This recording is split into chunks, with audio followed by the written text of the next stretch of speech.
নরম মনের হওয়াটা আসলে বিশাল বড় ঝামেলা। সব কিছুতেই টকতে হয়। কেউ একটু আবেগ মাখা সুরে কিছু বললে বিশ্বাস করে ফেলি, গলে যাই। কেউ একটু আদুরে সুরে কিছু করে দিতে বললে যতই কষ্ট হোক করে দিই, মুখের উপর মানা করতে পারি না। কেউ নিজের বিপদের কথা শেয়ার করলে তার বিপদের সমাধান নিয়ে ভাবতে গিয়ে নিজের বিপদ ডেকে আনি। তবুও শেষ পর্যন্ত চেষ্টা করে যাই যেন তার বিপদটা উদ্ধার হয়ে যায়।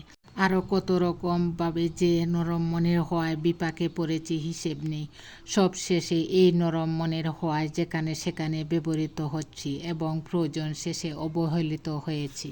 হ্যালো ভিউয়ার্স, আসসালামু আলাইকুম। সবাই কেমন আছেন? আশা করি আল্লাহর রহমতে সবাই ভালো আছেন। আজকে আরেকটি নতুন ভিডিও নিয়ে আপনাদের মাঝে চলে আসলাম। আমার এই ভিডিওটি ভালো লাগলে লাইক, কমেন্টস ও শেয়ার করে আমার পাশে থাকবেন।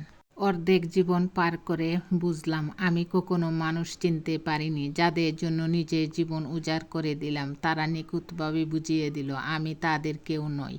কারণ মানুষ আপন সাজে, তবে কেউ আপন হয় না। বারবার প্রমাণ পাচ্ছি আমি, তবু আমার শিক্ষা হয় না। আমি বুঝি না তা কিন্তু নয়, বুঝিও না বুঝার বান একটু তো করতে হয়। টাকা, আভিজাত্য, সম্পদ থাকলে সমাজে বড় হওয়া সহজ, কিন্তু মানুষের মনে বড় হওয়া খুব কঠিন। হাই সোসাইটির পরিচয় একদিন মুছে যেতে পারে, ধন সম্পদও একদিন ফুরিয়ে যেতে পারে, কিন্তু যদি আপনার ব্যবহার ভালো হয়, আপনার হৃদয় মানবিক হয়, তাহলে মানুষ আপনাকে কখনো ভুলবে না। কারণ শেষ পর্যন্ত মানুষের সবচেয়ে বড় পরিচয় তার মানবিকতা। বিয়ে ও মৃত্যুতে কি অদ্ভুত মিল। তোমার পালকি উঠল, আমার খাটিয়া উঠল। ফুল তোমার উপর জড়লো, আমার উপরও জড়লো। শুধু তফাৎ এতটুকুই ছিল, তুমি সেজে গেলে, আমাকে সাজিয়ে নিয়ে গেল। তুমি নিজের ঘরে চললে, আমিও নিজের ঘরে চললাম। তফাৎ শুধু এতটুকুই ছিল, তুমি নিজে উঠে গেলে, আমাকে উঠিয়ে নিয়ে গেল। লোকজন ওইখানেও ছিল, লোকজন এইখানেও ছিল। তফাৎ শুধু এতটুকুই ছিল, ওইখানে সবাই হাসছিল, এখানে সবাই কাঁদছিল।